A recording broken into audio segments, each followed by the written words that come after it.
قرآن مجید کا جو یہ میوزک ہے، قرآن کے الفاظ کا جو حسن ہے، جہاں تک حسن معنوی ہے وہ تو ہر لفظ میں ہے، لیکن یہ حسن ظاہری، حسن صوتی، حسن لفظی، یہ اپنے کلائمیکس پر آپ کو نظر آئے گا سورہ رحمان میں۔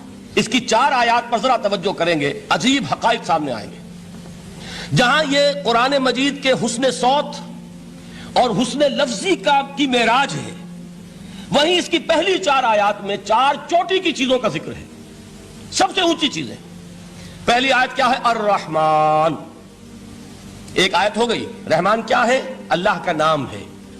کبھی آپ نے غور کیا اللہ کے ناموں میں سب سے پیارا نام کون سا ہوگا؟ رحمان۔ کیوں؟ اس کا مادہ کیا ہے؟ رحمت۔ ہمیں سب سے بڑھ کر جس چیز کی ضرورت ہے وہ کیا ہے؟ رحمت خداوندی۔ نام اچھی طرح سن لیجئے اس حضور کے قول کو۔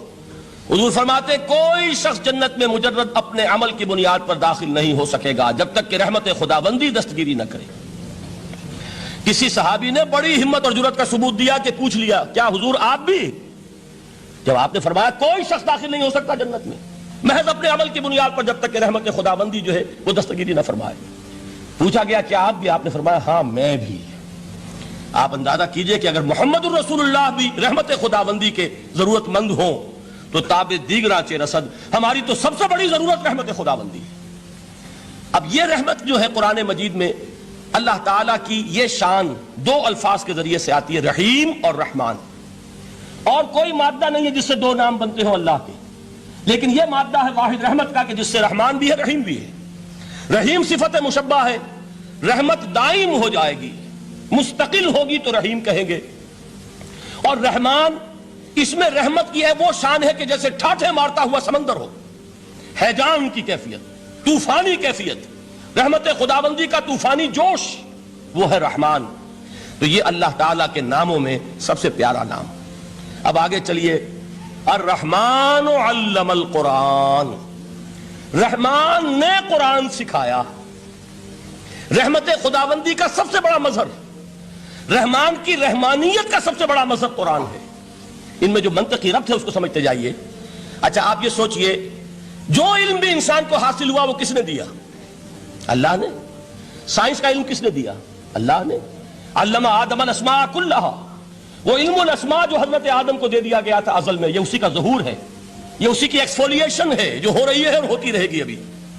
اور دوسرے علم ہے وہ کس نے دیا؟ اللہ نے دیے۔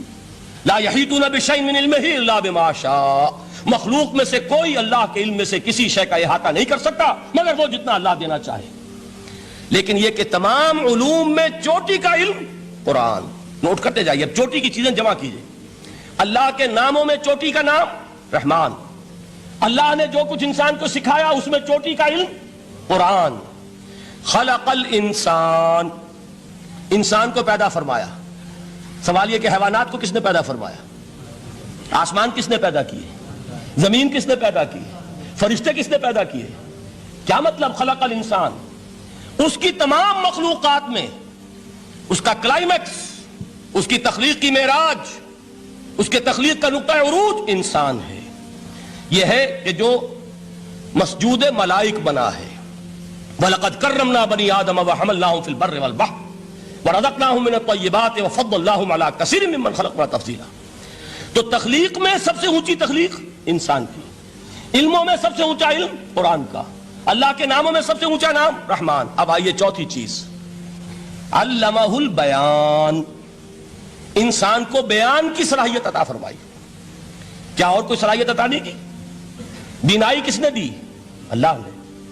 اسی طریقے سے سماعت کس نے عطا فرمائی؟ اللہ نے۔ کتنی فیکلٹیز ہیں، کتنے ایکسٹرنل آرگنز ہیں سینس کے، کتنے انٹرنل سینسز ہیں جو اللہ نے دیے ہیں۔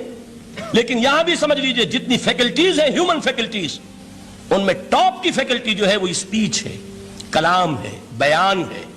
جن لوگوں نے میڈیکل سائنس کا مطالعہ کیا ہے وہ جانتے ہیں کہ یہ برین ہے، ہیومن برین، اس برین میں جو وہ اوپر ایک زرد سا مادہ ہوتا ہے، گرے میٹر، اس کی ایک کوٹنگ ہوتی ہے، یہ ہائیسٹ ایوالوڈ فارم ہے، اور اس میں سب سے بڑا رقبہ جو ہے وہ اسپیچ سینٹر کہلاتا ہے۔ اسی لیے انسان کو حیوان ناطق کہتے ہیں۔ حیوان کے اور انسان کے مابین امتیاز قائم کیا گیا، نطق، گویائی، بولنا۔ اب یہ کیا چیز ہوئی؟ انسان کی صلاحیتوں میں سے سب سے اونچی صلاحیت۔ 4 آیتیں ہو گئی نا۔ اللہ کے ناموں میں سب سے چوٹی کا نام رحمان، اس نے جو علوم پیدا کیے ان میں چوٹی کا علم قرآن، اس نے جو مخلوقات پیدا فرمائی ان میں چوٹی کی مخلوق انسان، انسان کو جو صلاحیتیں اور استعدادات عطا فرمائی ان میں چوٹی کی استعداد بیان۔ جمع کیجئے نتیجہ کیا نکلے گا؟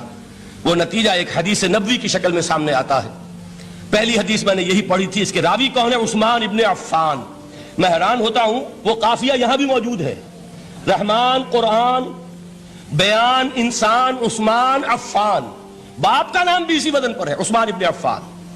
عن عثمان ابن عفان رضی اللہ تعالی عنہ قال قال رسول اللہ صلی اللہ علیہ وسلم، حضرت عثمان شہید مظلوم ذو النورین رضی اللہ تعالی عنہ فرماتے ہیں کہ اللہ کے رسول صلی اللہ علیہ وسلم نے فرمایا خیرکم من تعلم القرآن وعلمہ، تم میں سے بہترین لوگ وہ ہیں جو قرآن سیکھیں اور سکھائیں۔ قوت بیان جو تمہاری ٹاپ فیکلٹی ہے، اس کا استعمال کسی گھٹیا کام کے لیے نہیں ہونا چاہیے۔ دیکھیں اردو میں محاورہ ہے کہ توپ سے مکھی نہیں ماری جاتی، توپ بنائی گئی ہے کسی بڑی شے کے لیے، مکھی مارنے کے لیے توپ استعمال نہیں ہوتی۔ یہ قوت بیان جو ہے، جو ٹاپ موسٹ فیکلٹی ہے ہیومن جو فیکلٹیز ہیں ان میں سے، اس کا استعمال بھی ٹاپ موسٹ ہونا چاہیے۔